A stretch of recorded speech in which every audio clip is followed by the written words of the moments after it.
Hi, this is Randy Finney with Right Side of the Chart, and today is Tuesday, February 1st, 2022. It is 10 o'clock or 10:09 Eastern Time as I'm starting the video. And what we're going to do in this video is look at one of the sectors that I think has the most profit potential, most bang for your buck.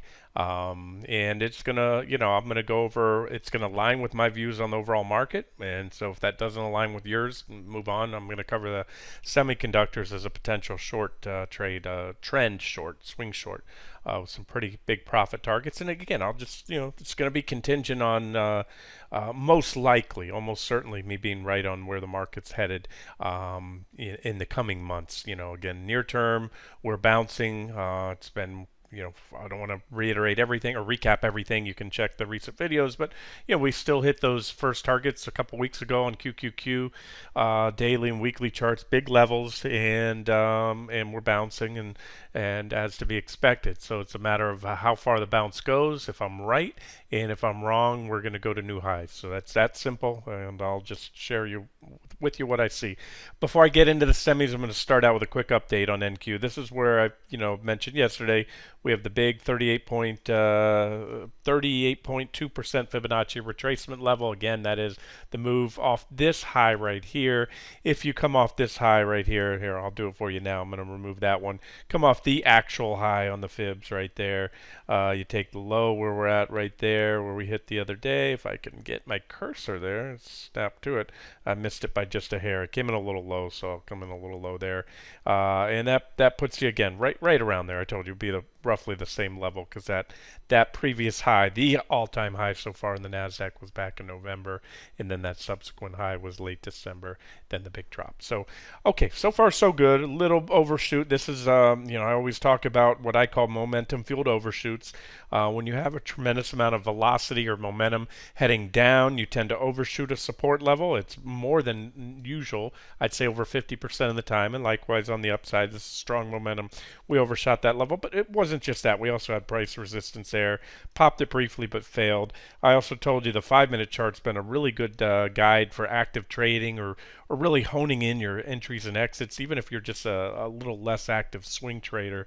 And here's what that 5-minute chart on NQ looks like. And again, I'm starting with the NQs because that's tech heavy, and where the NQs goes, the semis will go. So here's that 5-minute chart. Nice clean up trend line right there. Negative divergence. I have two levels here, two support levels, more of a support zone. It's been taken out. So again, this helps to time shorter term trades, and you can see these were resistance levels on the way up. They could act as support levels on the way down, or you got to keep in mind the bigger picture. Maybe that the counter trend bounce, again, assuming what we're seeing over the last few days is a counter trend bounce within a much larger downtrend with more downside to come. Yes, that's an assumption, but if you assume that, then it's going to stop somewhere, and that could have been the stopping point, or I've already given you levels, my upside bounce targets, where I could see it easily going just as well. So you never know. Only hindsight will prove if any of those are right or all of them are wrong. In other words, we go to new highs. But you can see, I didn't even extend that divergence line right there. That's a 5-minute chart. Anyways, it's a sell signal near term.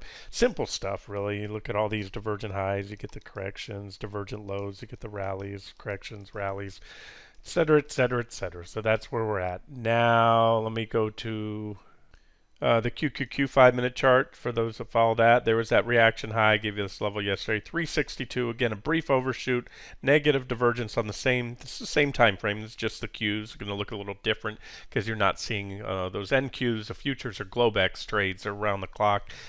So what you're looking at here, regular session trades. You get a little megaphone pattern. So there's some resistance right now as I do the video. So if the bulls want to step it up and take it to the next resistance level, that's at around 369. So be it. That's they need to defend it here.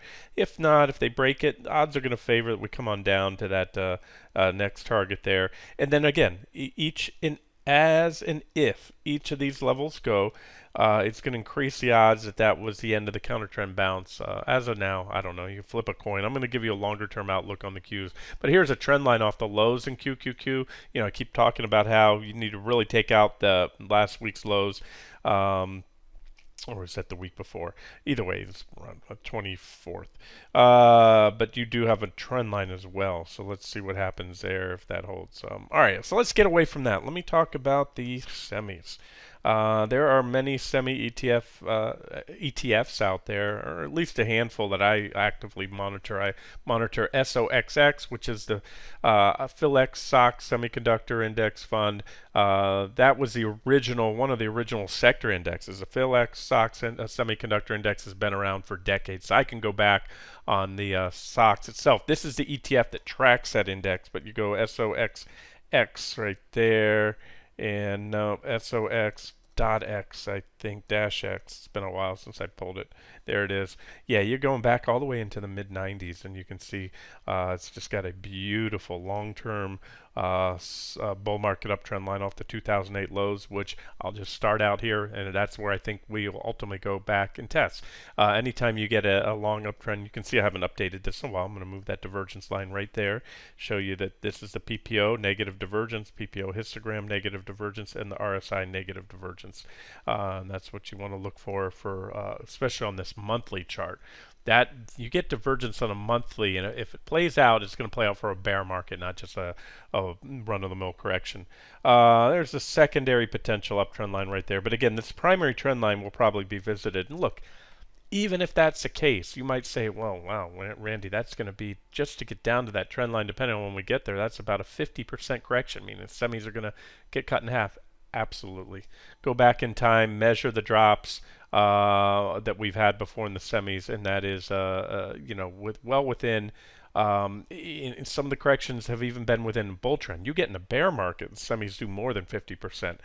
We haven't seen a true bear, in my opinion, since 2007 to 2009. What happened in COVID would have been a bear, but the Fed came in with everything they had, so it was even though the S&P fell 36%, to me that was just a correction within an ongoing bull market. And you can argue all you want, use that definition of 10%. I think it's antiquated, and it also more. Even if you want to stick with the old school, 20% definition of a drop to constitute a bear market, at the very most, you should apply that to an index, not a sector. Every stock, every sector should be treated based on its own moves. When the semis run their range in this bull market, they went up over 1,000%, and then from that point back in the 90s, that was when the dot-com bubble burst, the sector dropped 85%. So if you had a $1,000,000 in there, you left with 150,000 after you rode out and just did the whole pray and hope thing during the bear market.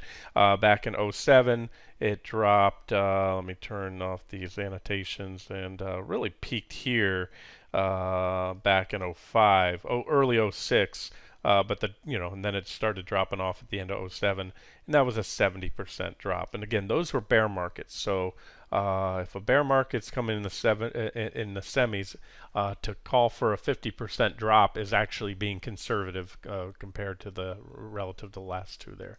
Again, it's the nature of that industry.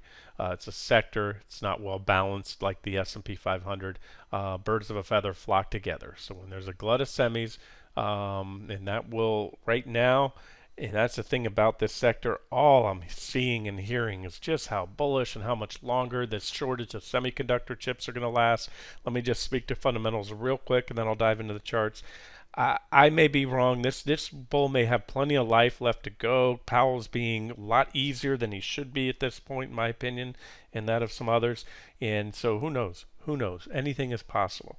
But if not, don't underestimate how fast things turn, how quick the headlines will be rewritten from a super strong economy with sound underpinnings, because that's what I'm hearing from the majority of pundits out there that are saying, oh yeah, okay, we're going to be starting a rate hike cycle, but this is just an adjustment we're going through now, and blah, blah, blah. But what'll happen is if the ship turns, once the tide finally turns, it's a domino effect. We're already seeing in the housing market, lumber prices are coming down hard.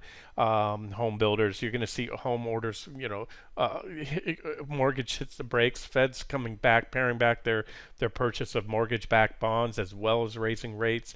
That can only bode poorly for an already overheated, overstretched housing market. And then there's a domino effect, the wealth effect. The stock market dropped already, significant amount, and that was just a correction. The housing market will come down, and then it all winds in together. All this stuff's interrelated. Consumer spending accounts for over 2/3 of GDP. So you take away, you knock out 20, 30% of people's home values, and then 20, 30 plus percent of their portfolio, their 401k, their long-term investments. The wealth effect happens in reverse. And then it's again a domino effect. So this whole shortage they're predicting of chips going through at least 2023 is contingent on future growth expectations. So if everything I just said happens, and remember the stock market tends to fall a lot faster than it rise, consumer sentiment will change on a shift on a dime, and then all of a sudden this shortage of cars and the shortage of computer chips is all of a sudden abates very quickly, and now you have a glut because these chip makers have ramped up capacity to their fullest to make up for the demand, the excessive demand in chips. So that's fundamental. Sorry, I'll get away from it now. And again, it's all contingent. Like I said, if the economy keeps humming along, then people are going to keep buying cars and other things that electronics that computer chips go into. And then, but I still maintain that this trend line, I'll get away from it after this, will be hit eventually. That's what happens in a bull market. You come back and you revisit, you check a bull market trend line every so often. You see the pattern there? That's what happened in COVID. You hit it to the button perfectly. Right there, the yellow line, and you hit it here for months or years, actually a couple of years, and you hit it here, and there's the original trend line right there off the '08 lows. So again, it's not a matter of if we ever come back and check that again. It's a matter of when and from what point. When you get, that's the other thing, when you get very, very extremely far away, unusually far away from a key moving average or a primary trend line, there is almost always a reversion to the mean, and it's a powerful reversion to the mean. So there's the technicals. So we'll leave it at that. I'm done talking fundamentals. You decide what to do. I'm going to go back to the ETF now, because the ETF tracks the Phillips Sox index. So that's what we're going to look at. And they also have a variation of this sector where you can buy it. It's an inverse semiconductor ETF that tracks the same exact sector. The other ones are SMH, and I haven't I usually follow SOXX as my main, but there's the same thing. This is a weekly chart. Big divergence building right now. Last time and had this line. Goes back to the when COVID hit. You can see I created this line back in April 25th of 2019. Well, COVID hit back in February. Really took hold of the markets, I should say, in February, and so that negative divergence played out. And that was this big divergence right here. Series of these, we had smaller divergences, and the semis back then fell. I'm just approximating that high to low was about a 37% drop. So one of the takeaways is that you have usually a much higher beta against the stock market. If you're right on the semis and you're in a bull run, you're going to make more than you're going to make on the S&P 500 being long, or even the Nasdaq 100. Flip side, if you get the correction right in a bear market, they tend to fall farther, and so there's a lot of profit potential. So that's it on the weekly chart. The takeaway is big negative divergences, and this trend line right here. Well, I'm going to go back to SOXX. I'll just tell you, the other one is SXD. Trade whichever one you want. They're all saying the same thing. They're all just a different basket of semis because they're run by different ETF companies, but they're all singing the same song right now. A lot of them have just recently broken down below their key 40-week moving averages, 200-day moving averages, and we're currently back testing as I do this video. So here's back to SOXX, the actual ETF, because it tracks that Phillips Sox sector. There's the trend line that I have, the best I could fit. I'm not crazy about it because we have just 3 reactions, which is the minimal to me, although if you want to count that breakdown there as one, but we are back testing now. There's also a level, and you'll see it better on the daily chart, is right here. So just like the stock market, This is my ideal max bounce target to keep the bearish scenario alive and well, because we had this period of a couple months of consolidation. Very, very well defined. Look at that bottom of that level there. And then not only that, but you see this candle, it's not just a random giant red candle. It tells you when you see a breakdown, just like a breakout. Here was a resistance, right? Boom, boom, boom, boom, boom. Market couldn't get, or semis couldn't get through there. The breakout candle was big and green. That's what bulls want to see, and there was a nice rally that ensued after that. So when you're trading, chart patterns and technical analysis, whether it's a defined chart pattern or just a horizontal price or resistance, support or resistance level, you want to see on a breakout impulsive buying or impulsive selling. And so that was a check for the bulls there, and it played out for a nice rally. And then this was a check for the bears. That's a big sell signal there. And then we went on to take out the trend line and the moving averages right there, the 40 weeks, and we're back testing. So that's it. And like I said, we got pretty oversold. First check of the 50 level on the RSI right there in a while. I'm sorry, that was a percentage above the moving averages right there. I need to move that line off there, but that's something I track to see when things really get ahead of themselves. And you can also look at divergence, just like my other indicators I use. Again, that's the percent that SOXX was trading above its 40-week moving average, which is the same as a 200-day. And let me just, again, the main focus I'm looking at here is a weekly chart. I can't tell you tomorrow, today, where we go. I'm going to try when we get down to the shorter term charts, but I can tell you from this chart, my targets are right now, I call this S1 for about 435.83 roughly. That was last week's lows, so that's a big level because it's the most recent reaction low, and you had previous reaction lows right there. So that is what I call S1, meaning first support level, right? That needs to go. R1 would be the trend line resistance. Problem with backtesting trend lines is sometimes you backtest them for a few weeks at higher and higher levels. So you want to see an impulsive rejection off the trend line. And then if it does take out the trend line, you still have even more significant resistance. I give a higher weighting to this level. That's about 508.65. So there's your levels. And you want to keep it simple. I would say scale in from right here where we're at now all the way up to, but not above 508.65. At that point, I'd be more concerned about scaling out, and that's only about 7%. Now you say, "Oh, Randy, I don't want to, scale in, dig a hole," and that's nothing compared to my price targets. I look at everything relative to how much I'm risking compared to how much I'm looking to make. And that downside, my second target, which I feel strong on being hit, is a 44% drop. T2 is about 271 right there, and that comes in. To me, it's just a beautiful level. It's that long-term uptrend line off the 2008 lows. They come in roughly together. So, T1's first target's about 382.14. I expect a reaction there, but no guarantees. Maybe we go right through it again if we even get there, and then work our way down here.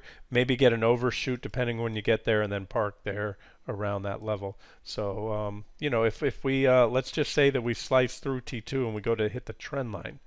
Because that's certainly probably as possible, if not more possible. And depending on when it happens, now you're talking about a 48% drop. If things got really ugly really fast, it could be a 50% drop. Because remember, trend lines come in at higher and higher price levels as time goes on. Uptrend lines do. So the quicker you hit that trend line, the closer you are to a 50% drop.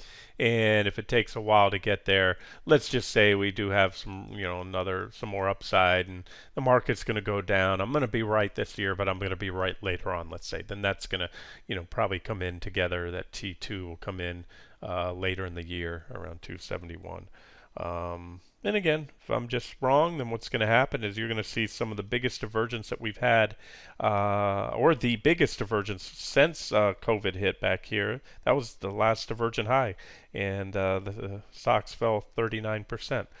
Back here, you had a divergent high, and right here, divergent high, I didn't measure that one, 27%. Back here, divergent high, 28%.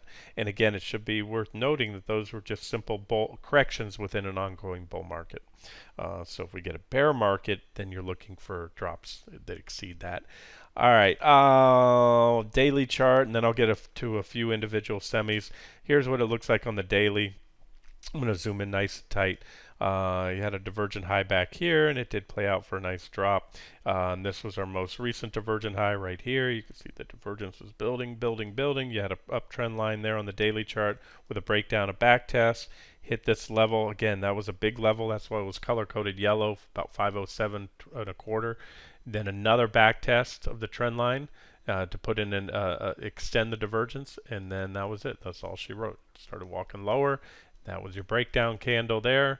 So you had multiple shorting ups after the breakdown, and then once 507 went, that was a huge check mark for the bears. And then the next support was right here, 477. We sliced right on through it, took out the trend line, and again you can see better on the weekly being trend line being back tested. And again, here's the thing, we've had a healthy correction. Maybe that's it. Maybe it's over. Maybe last week's lows were the lows. It was a 22, almost 23% drop in the semis. PPO looks like it wants to turn. It's starting to turn up. Hasn't made a bullish cross yet, but we got oversold, and that's why I mentioned covering shorts if you wanted to as an active trader yesterday, because I told you we were as oversold on QQQ and the indexes as we were in some securities I covered all the way back to when COVID first hit. So we had some extreme oversold readings, and you're going to bounce usually off the initial tag of it. But if it is a bear market, the thing about oversold, it tends to become more oversold.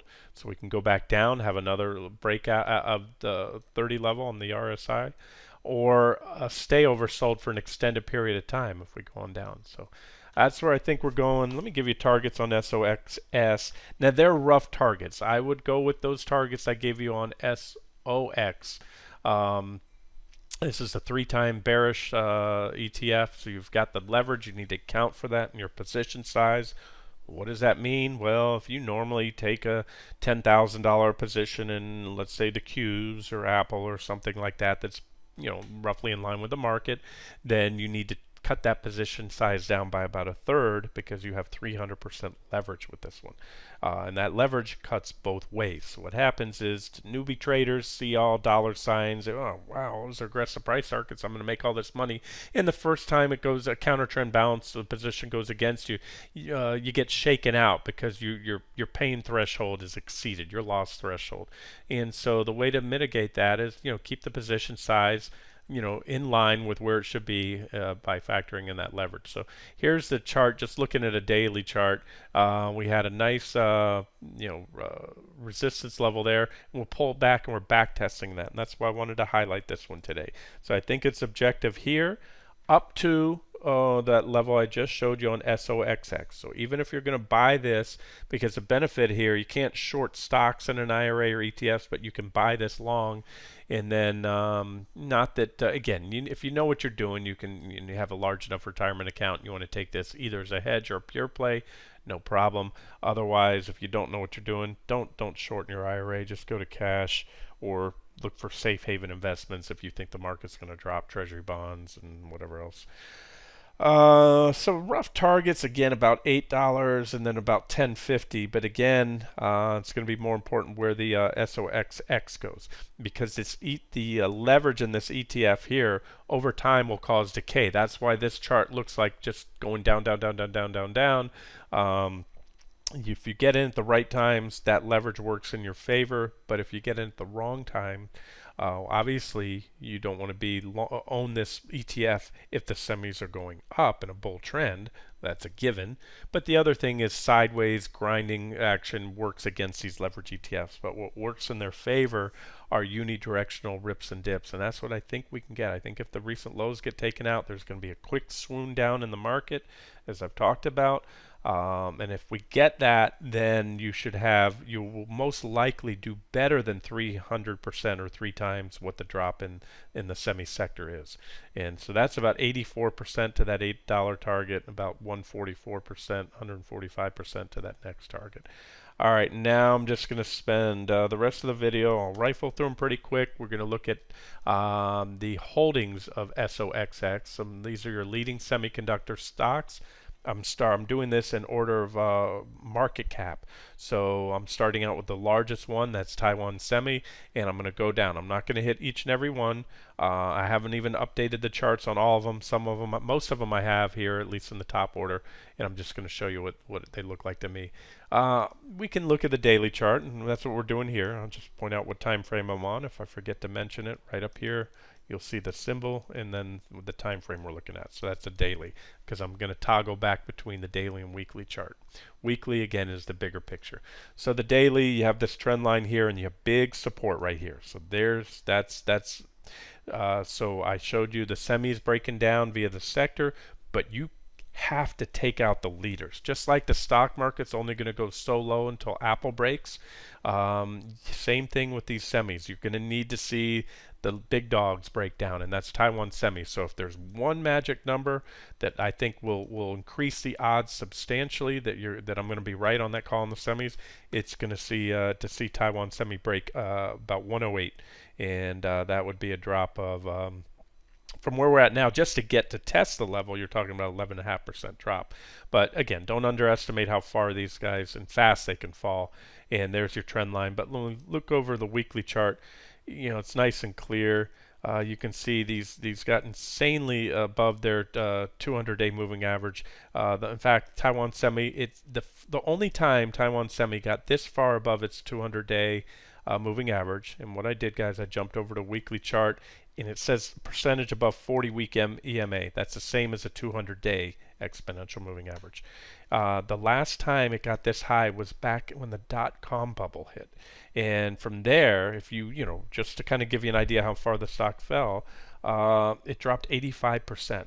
That is I see dollar signs when the market drops. It is a monster short.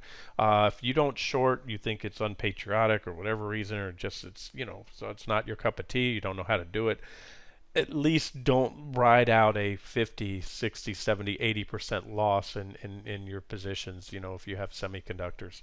And remember, they're a decent part of the NASDAQ 100 as well, so they're going to certainly impact the sector.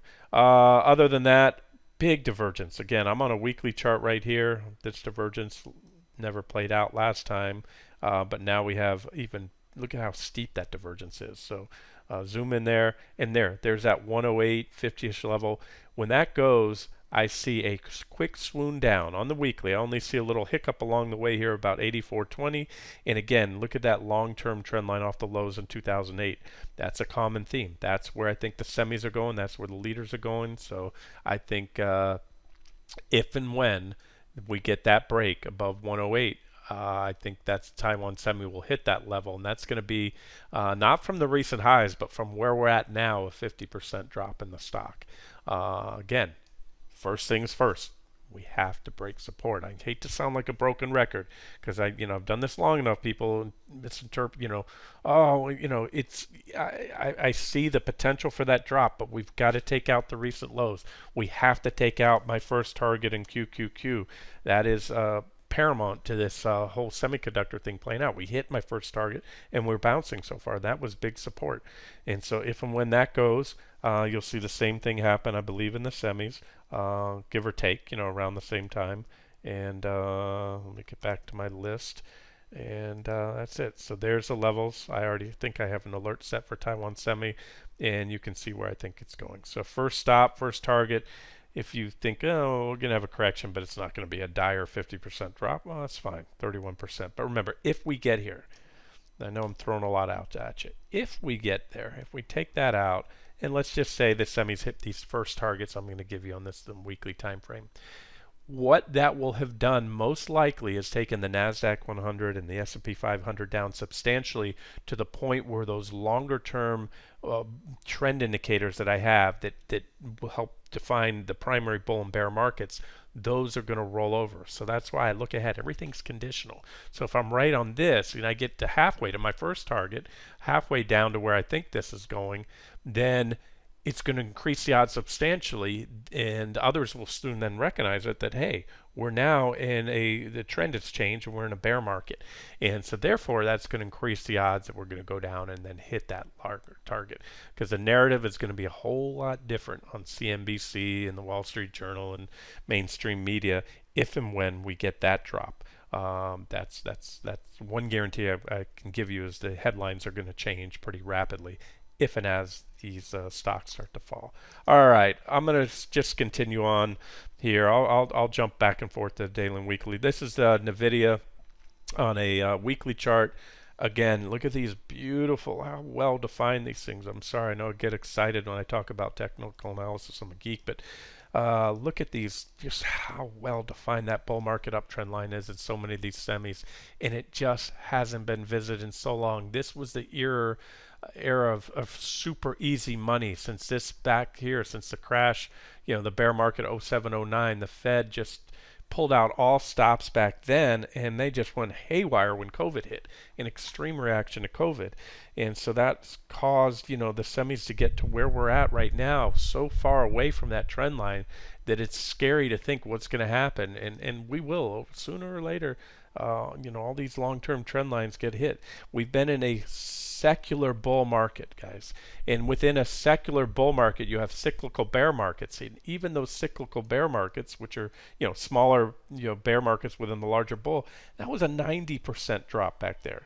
This one back here was just high to low to the trend line, was an 85% drop.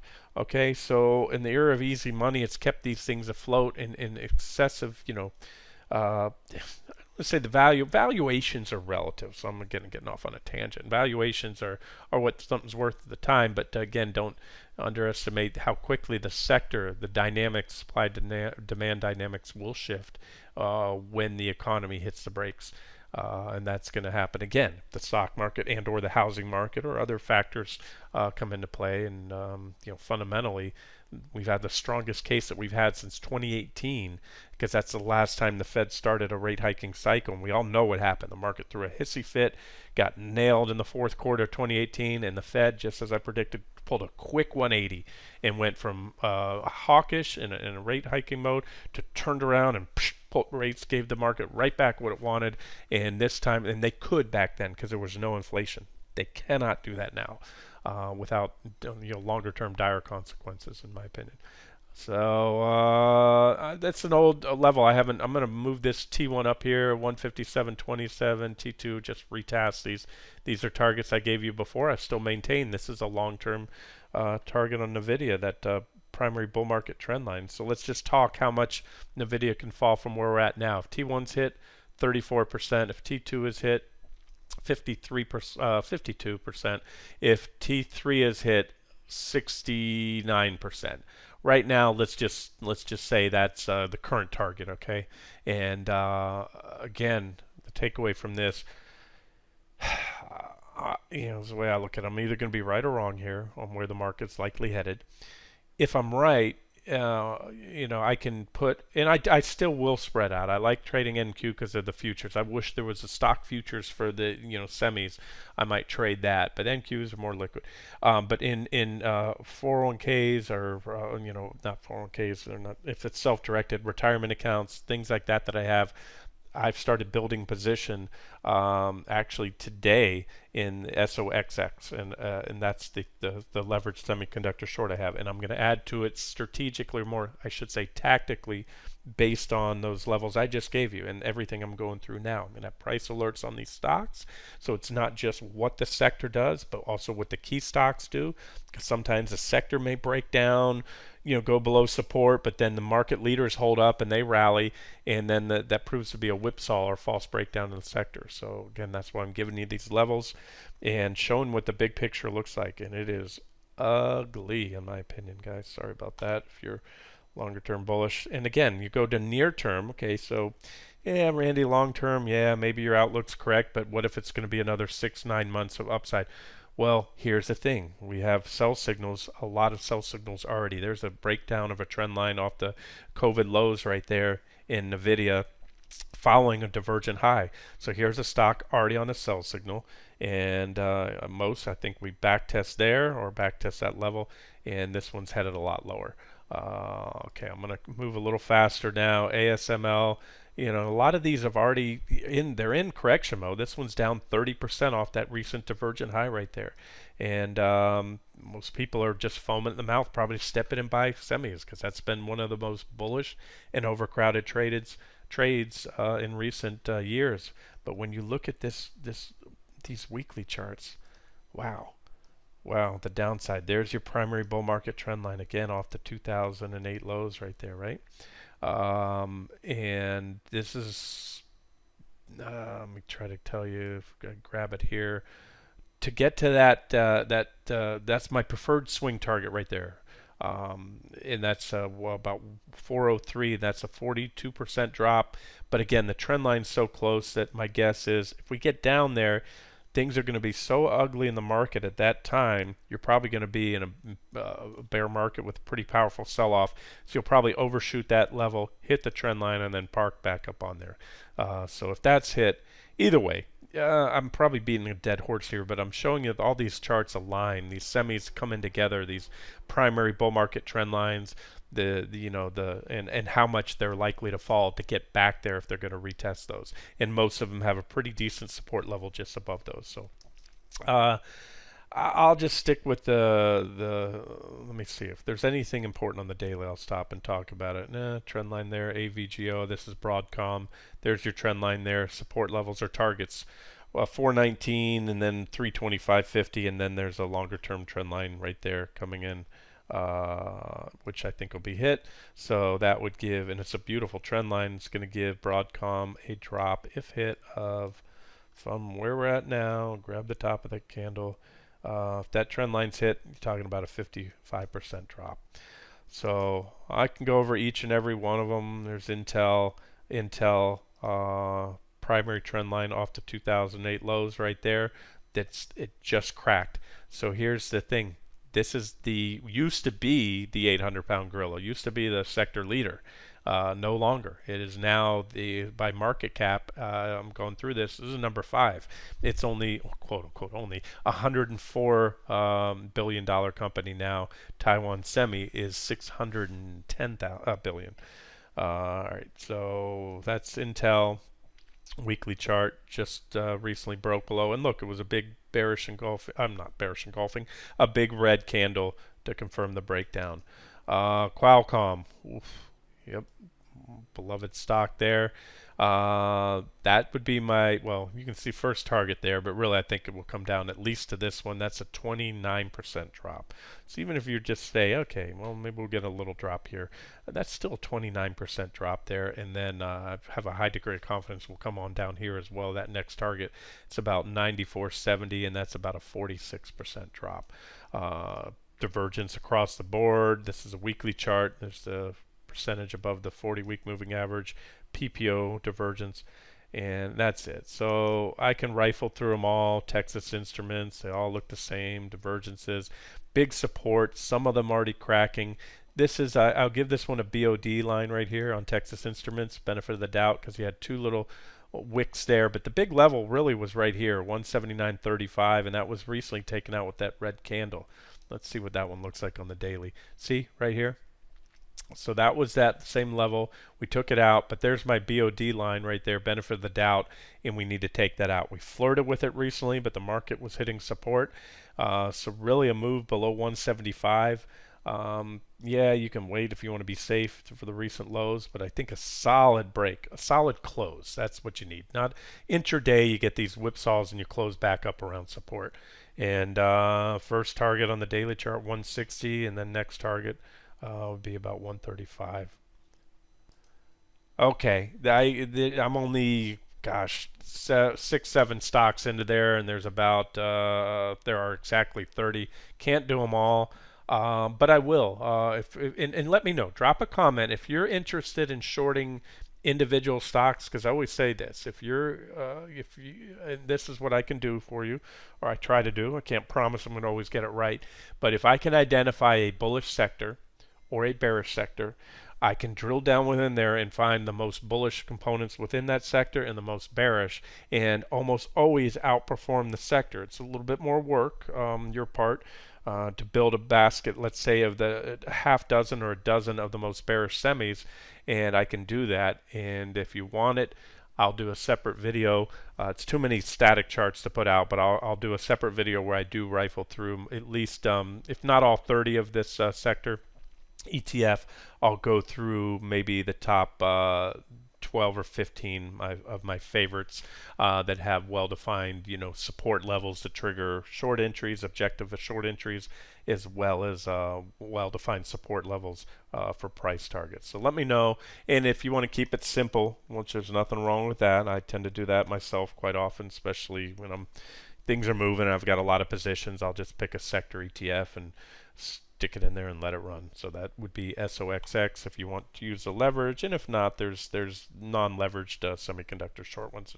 I'm drawing a blank right now on that, or you just short the SOX or any of the other ones. All right, we'll wrap it up here. This has been Randy Finney with Right Side of the Chart. Have a great day.